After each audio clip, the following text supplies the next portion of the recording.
আচ্ছা বলো তো, কোন নারী দর্শনে পূর্ণ হয় বলে, আলিঙ্গনে মোক্ষ লাভ, শাস্ত্র তাই বলে? এটা আবার কি প্রশ্ন করলে?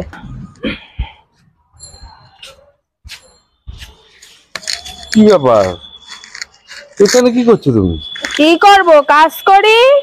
কি কাজ? এই যে শস্যগুলো মাঠের থেকে আনা হয়েছিল, রোদে দিয়েছিলাম, এখন বেচে খুঁটে ভরে রাখতে হবে বস্তায়, সারা বছর তেল খাবো। ও ঠিক আছে, সর্ষে তো মেলবা সবই বুঝলাম, সর্ষেগুলো মেলতে হবে সব ঠিক আছে। এই সর্ষে মেলার কাজের মধ্য দিয়ে যদি একটা প্রশ্নের উত্তর তুমি দিতে পারো। আবার কি প্রশ্নের উত্তর দেবো? কাজ করতে এসো তো দেখি শান্তি দাও না। একটা দারুণ প্রশ্ন আছে, দেখো আগে শোনো, প্রশ্নটা শোনো ভালো করে, শোনবা কিন্তু। হ্যাঁ, একটা সুন্দর প্রশ্ন। আচ্ছা বলো তো, কোন নারী দর্শনে পূর্ণ হয় বলে, আলিঙ্গনে মোক্ষ লাভ, শাস্ত্র তাই বলে? এটা আবার কি প্রশ্ন করলে? বুঝতে পারো নি? না, আরেকবার বলো শুনি। বুঝতে পারলে না ঠিকঠাক? না, আরেকবার কও। একবার বলবো? হ্যাঁ, ভালো করে শোনো তাহলে। কোন নারীর দর্শনে পূর্ণ হয় বলে, তার মানে এমন একজন নারী যাকে যাকে দর্শন করলেই মানুষের পূর্ণ হয়ে যাবে। তুমি কিন্তু সে আমি নারী না, সেটা আমি নিজেকে মনে করো না যে এত বড় কেউ। আমি তো কি তাই বলেছি নাকি তোমাকে? আমি বলে নিলাম তাও। প্রশ্ন ধরবা আবার উল্টো পাল্টা বলবা। আবার যদি আলিঙ্গন করো তাহলে মোক্ষ লাভ হবে, শাস্ত্র তাই বলে। আলিঙ্গন মানে কি, জড়ায় ধরা? হ্যাঁ। ও বাবা, তোমাকে জড়ায় ধরলে কি হয়, মোক্ষ লাভ হবে আমার? তুমি জানো তোমার কি লাভ হয়, মুখ্য হয় না পুক্ষ হয়? তাহলে আমার না হলে অন্য কারোর হবে?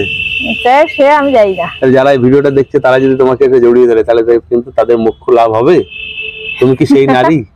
না, আমি সেই নারী নই। তাহলে কি?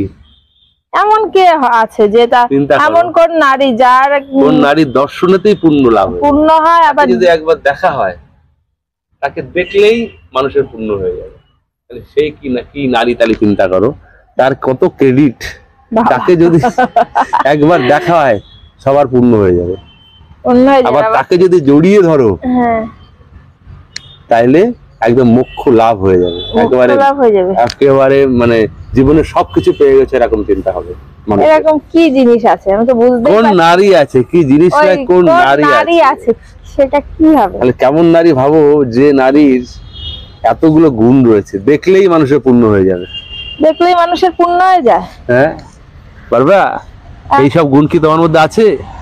না, আমার অত গুণ নাই ভাই। তোমার গুণ নেই? অত গুণ নাই। তাহলে কাকে, এরকম একটা নারীর নাম বলো যে যাকে যে গেলে আমি গিয়ে জড়িয়ে ধরবো আমার পূর্ণ হবে। আবার তাকে যদি আলিঙ্গন করবো, জড়িয়ে ধরলে আমার মোক্ষ লাভ হয়ে যাবে।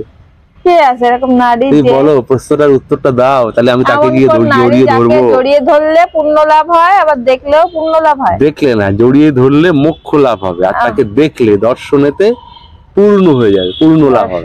পূর্ণ হয়ে যাবে। তাহলে নিশ্চয়ই যে কোনো ঠাকুর দেবতা হবে। ঠাকুর দেবতা হবে? ঠাকুর দেবতাদের মধ্যে আর কি। ঠাকুর দেবতার মধ্যে হবে? তাহলে বলো সেরকম নারীকে কি কে আছে ঠাকুর দেবতার মধ্যে? লক্ষ্মী, গণেশ, কার্তিক, বিভিন্ন তো আছে। লক্ষ্মী তো মেয়ে, কার্তিক গণেশ তো মেয়ে নয়।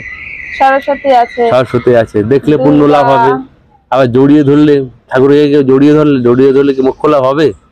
না, ওদের তো জড়া ধরা যায় না। তাইলে তাড়াতাড়ি বলো, ঝমাঝম কাজ করতে হবে, শস্যগুলো তুলতে হবে, আমারও তো কাজে হাত লাগাতে হবে, তাই না? পারবা তুমি? না, আমি তো ভেবে পাচ্ছি না কি হবে জিনিসটা। পারবা না?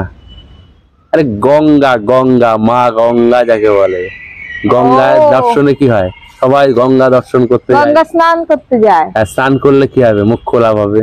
আর গঙ্গা দর্শন করলে পূর্ণ হয়ে যাবে। বাবা গো, কেমন হলো প্রশ্নটা বলো? ভালোই হইলো, সুন্দর হয়েছে প্রশ্নটা। ঠিক আছে, তুমি কাজ করো, আমি যাই। হ্যাঁ, বস্তায় বাবা, বস্তা নিয়ে আসো, সেগুলো তুলি। যাও।